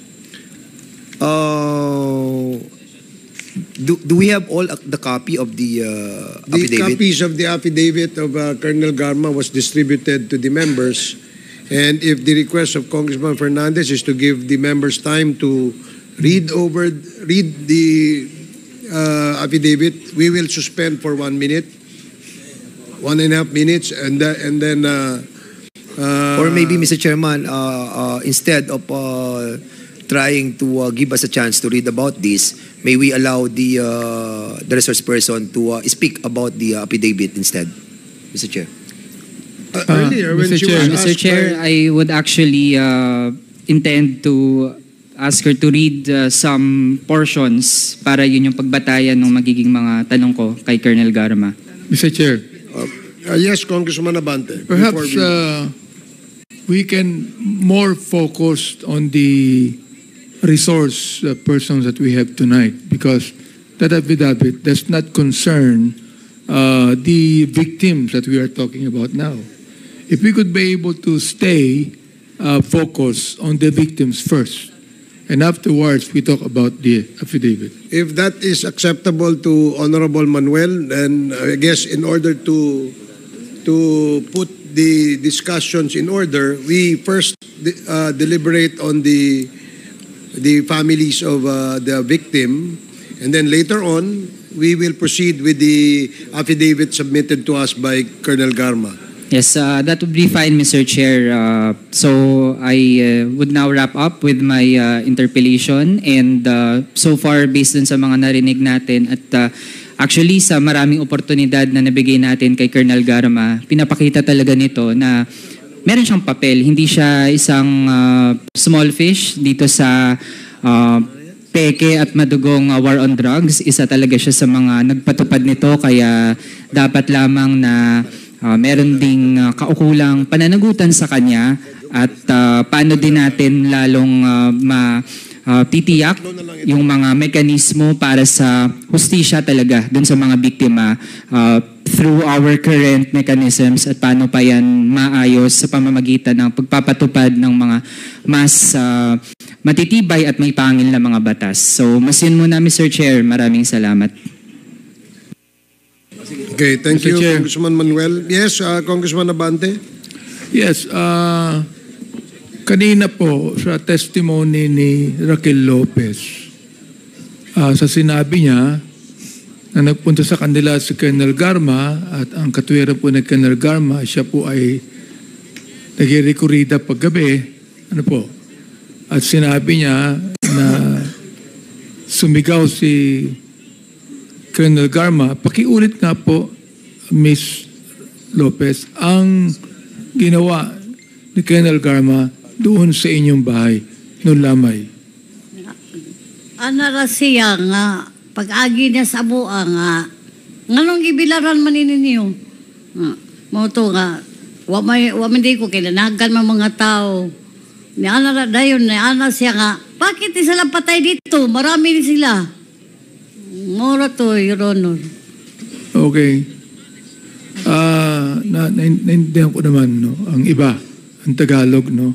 So, Colonel Garma, iyo bang tinatanggap yung sabi ni Raquel Lopez tungkol sa insidenteng yan? O hindi mo maalala? Mr. Chair, hindi ko talaga style magsabi ng ganun. Kaya it's not part of my vocabulary. Kaya wala akong maalalang may sinabi po ako. Definitely. Kasi pag ganyan mga nakaburol, I am more focused sa sugal. At nagsinasabi ko, ipagdasal ang namatay. Pero yung sinasabi po niya, wala akong maalala because it's not my style when I go around at may patay po. Colonel Garma, palagi mo nababanggit yung imbis na magsugal kayo, magdasal. Opo, Mr. Chair. Relihiyosong tao ka pala. I pray, Mr. Chair, yes. I'm not saying that you're not praying. Sinasabi mo na, the thing is, dito naman sa ating, sa Pilipinas halos lahat ng namamatayan may sugal Alam niyo kung ba't may sugal? Alam niyo kung ba't may sugal? Alam niyo ba kung bakit may sugal pag namamatayan? Alam niyo ba kung bakit? Dalawa po ang reason. Anong reason? Pagkakaalam ko po, para gising po yung magbantay and or para po may fundraising. Yun ang pagkakaintindi ko po. Aside from the thing is, ang alam ko dyan, ako, bilang congressman, nagpapatay po ako halos lahat, 90% ng mga namamatayan nagusugal sapagkat doon sa mahihirap sa mahiyaman wala Bakit po? Sapagkat doon lamang sila kumikita para mapalibing nila yung kanilang patay. Tama, Your Honor. See? Yun ang sinasabi ko sa inyo. Oo. Ngayon, ako nagdadasal din ako Pero palagay nyo kaya yung kanyang pagdadasal, ibibigay nyo yung pera para ipalibing yung tao? Hindi naman Ibig sabihin yan, sinasabi nyo, huwag kayong magsugal, nagsasalita na kayo doon. Sinasabihan nyo yung mga tao. Tama ba ako mali? Sinasabihan nyo, huwag na kayong magsugal, magdasal lang kayo. Sinasabihan nyo yung mga tao. Tama ba ako? Hindi. Sinasabihan nyo. Mr. Chair, there's nothing wrong kung magsabi ko. Kasi sir... Sabing there's something wrong. Tanay lang. Okay po. Hindi ko sinasabing there's something wrong. Ang tanong ko ito. Therefore, nagsasalita kayo doon sa lamay at sinasabi nyo sa mga nagsusugal o wag na kayong magsugal, magdasal na lang kayo. Tama ba ako? Hindi. Yes po, Mr. Chair. Pala naman ibig sabihin, nabanggit nyo rin doon yung sinasabi ni Raquel. Palagay nyo kaya itong si Raquel Lopez ang isinungaling para sabihin sa inyo ngayon yan. Nag-travel pa ho yan galing Cebu. Iniwan ang kanyang pamilya. Namasahe po papunta dito. Para lamang humarap sa inyo. Natatakot nga sinabi nga nila, si Baby Rosales, sinabi si Raquel Lopez, nung kayo nag-appear doon nagpulasan ng mga tao Tama ba ako? Nag-alisan yung mga tao. Ibig sabihin, yung iyo lamang presence, natatakot na yung mga tao. Sinabi nila Dalawa yan nagsasabi. Sabi, kapag ikaw napupunta sa patay, nagpupulasan ang mga tao sapagkat natatakot sa iyo. Yun ang ibig sabihin nun Ano ba namang sabihin mo na totoo yung nangyari niyan sapagkat ikaw naman ang chief of police, ikaw ang director. Alam mo ang nangyayari. Colonel Garma, nais lang natin ditong makita yung katotohanan at malaman natin kung sino talagang dapat na responsible dito. Namatay itong mga to Kaya nga sinasabi ko sa inyo, umiiyak ka dito sapagkat may iwanan mo yung anak mo, buhay yung anak mo Ito patay itong mga to tinan nyo meron ako natanggap na sulat dito. Urgent motion to allow Rina Garma to undergo medical check-up. Ito nakalagay. Ano ang isang sinabi dito? Muban's request is premised on her basic human right to health and her constitutional right to life. Naniniwala ba kayo na meron din silang constitutional right? To life? Miss Colonel Garma, naniniwala ba kayo ron? Yes, Mr. Chair. Napatay yung kanilang kamag-anak Napatay yung kanilang kamag-anak na-violate ang kanilang constitutional right. Tama o ba mali? Yes, Mr. Chair. O yun pala naman tinatanggap mo na na-violate ang kanilang constitutional right. So, Mr. Chair, yan o. Dito, binasa ko dito ang iyong karapatan at nais nyo na i-approve namin itong sulat na ito sapagkat meron kayong karapatan as provided for by the Constitution at yung aming yung ating Constitution. Gayon din sila. Meron din karapatan itong mga taon to. Anong ginawa ninyo? Pwede niyong pigilan yung mga pulis nyo Anong ginawa ninyo ng mga ibang kapulisan dito? Tinanggal nyo ang kanilang constitutional right. Lahat tayo meron yan, Colonel Garma. Tama ba ako? Can I explain, Mr. Chair? Kasi, What are you going to explain for? You are asking, kanina po, nagtanong din po si... Hindi, tinatanong kita, tama ba na na-violate ang kanilang constitutional right? Yes, Mr. Chair. Okay, yun lang. Gusto kong sagot mo. Mr. Chair, salamat. Thank you, Congressman Abante. The next to interpolate is Congressman Dan Fernandez. Okay, thank you, Mr. Chairman. Gusto mo, brother. Okay, kay Raquel Lopez. Ma'am, a while ago, we heard na sinabi niyo po kanina na bakit nilalamay yung patay na binanggit ni Colonel Garma. Is this true? Na bakit nilalamay yung patay? Tinuod, Your Honor. Nagsabi siya nga, bakit isa lang patay dito? Marami sila. Hindi, wala dyan ako nakalimti na yung isulti, Your Honor. So parang... kasabot man ko kay, bisag Tagalog to gamay, kasabot man ko. Okay, at si baby Rosales? Rosales, I heard you were saying yung sinasabi mo, yung nakiramay naman siya at nagpadala ng bulaklak. Correct? Hindi po. Ano yung sinabi niyo po kanina? Nagpunta lang po siya doon. Galing po siya sa Karakil. Okay. Galing siya doon. Pagpunta niya doon, siyempre yung mga tao, nakita sa mata, marami kasi sila mga pulis. Di, tumatakbo. At saka yung lamisa, tinumba. Niya sabi pa niya doon, sabi niya doon, ayaw niyang pag-asugalan yung patay. Gusto niya yung pagdasalan.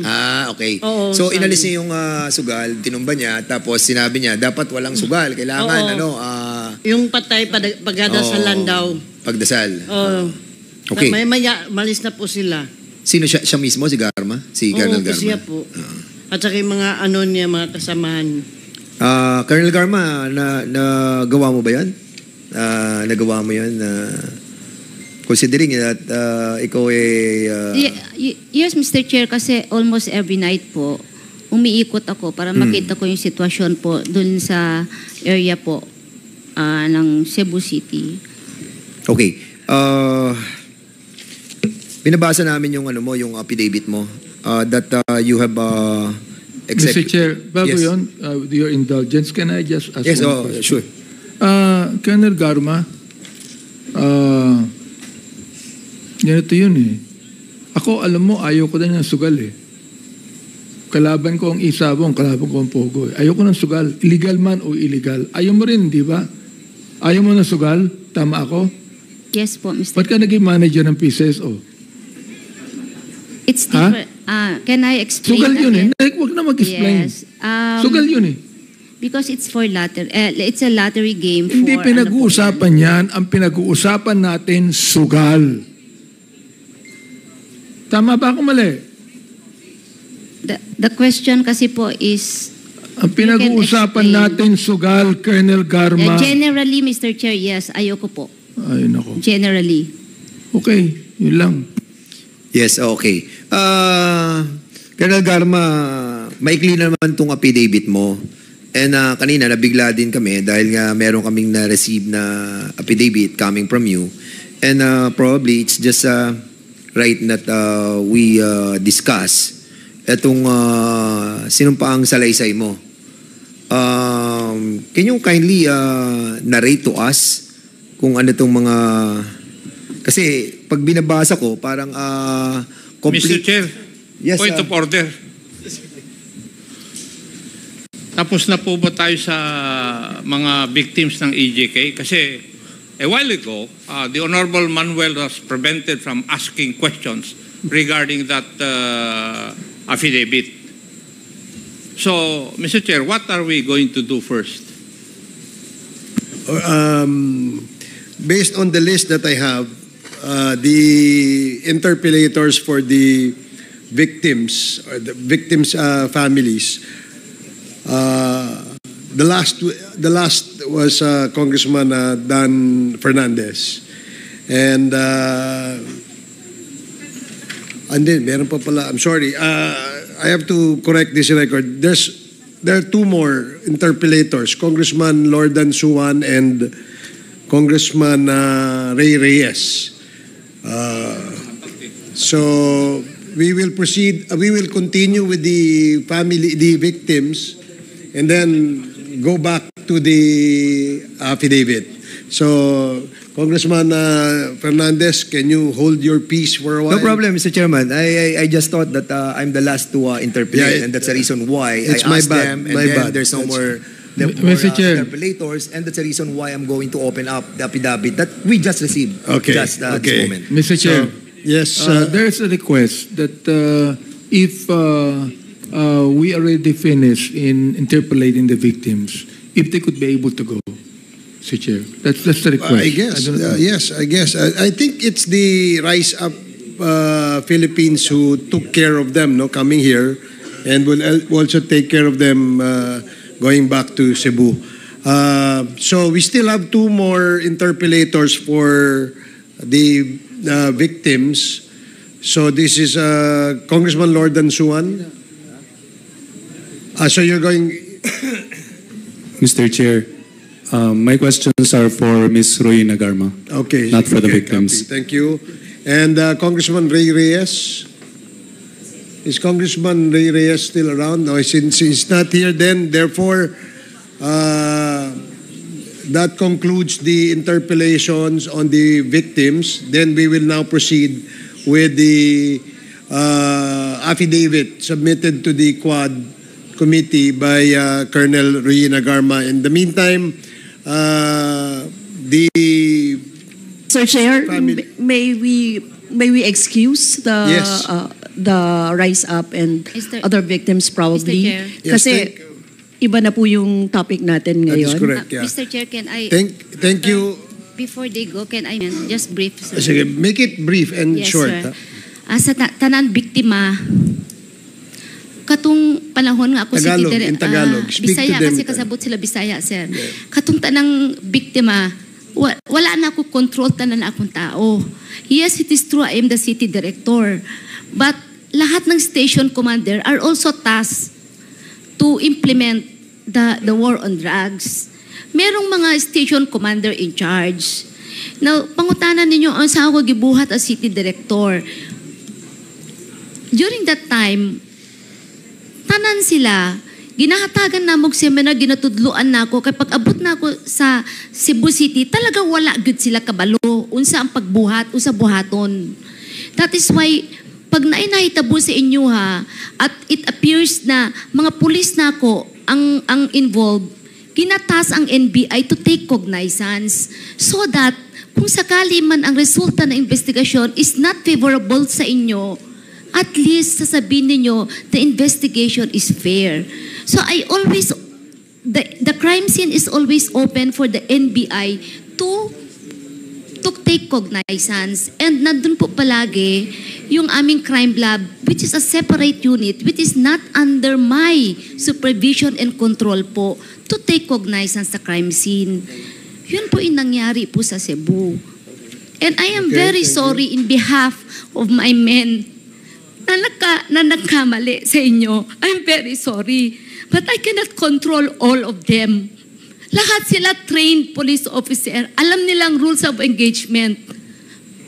But alam mo, once you are in the ground, you will always use your discretion. Hindi mo yan talaga, instinct yan ng tao, discretion. At nakita ko rin naman na ginamit na nagkakamali. Inaamin ko may nagkakamali. Pero pinagbibigyan ko kung saan nyo gusto mag-file ng case, pinagbibigyan ko, hinahayaan ko. At lahat po yan na-process ang crime scene. Which is not under my control ang crime scene. Separate unit mo humahawak niyan. Then I am sorry to all victims kung hindi ko na-investigahan isa-isa yung case nyo. Okay, salamat Colonel Garma. Mr. Chair, So, Mr. Chair. Yes, Congressman Abante. I want to appreciate Colonel Garma for apologizing. No? But I just would like to correct her. Because she said a moment ago that she believes in the constitutional right of these victims. Now she is saying that they know the rules of engagement. What rules of engagement are you talking about here? The fact is this, Colonel Garma. Your men, and that includes you, violated the constitutional rights of these people. Now, that is not the rules of engagement of the Philippine National Police. If that would be the rule of engagement, then this committee will amend and look at the rules of engagement because that is wrong. The rules of engagement of the police must abide with the constitutional right of every victim. Yun lang, Mr. Chair. Okay, salamat Congressman Abante. So tapos na po yung ating pagtatanong sa ating mga pamilya ng biktima sa EJK. And with that, I'd like to thank Rise Up Philippines and Attorney Conti, Attorney Colmenares at dito po sa ating mga pamilya ng biktima. Yes, salamat din po sa Quad Committee. Maari po bang i-recognize din namin yung ibang pamilya na sumama po kaninang umaga at yung iba po sa kanila ay nandirito pa ngayon para po ma-recognize lang po. Salamat. Sige po, pwede pong tumayo ang mga pamilya ng biktima. Kanina po ba sila dyan? Opo, kayo na. Kayo po ba'y nakakain? Meron hong pakain na pinabigay si Congressman Dan Fernandez. So maraming salamat po sa inyong pagpunta rito. At kung magkaroon pa ho ng isa pang pagdinig tungkol sa usapin sa EJK, inaasahan po namin na kayo po'y babalik. Maraming salamat. Thank you for coming.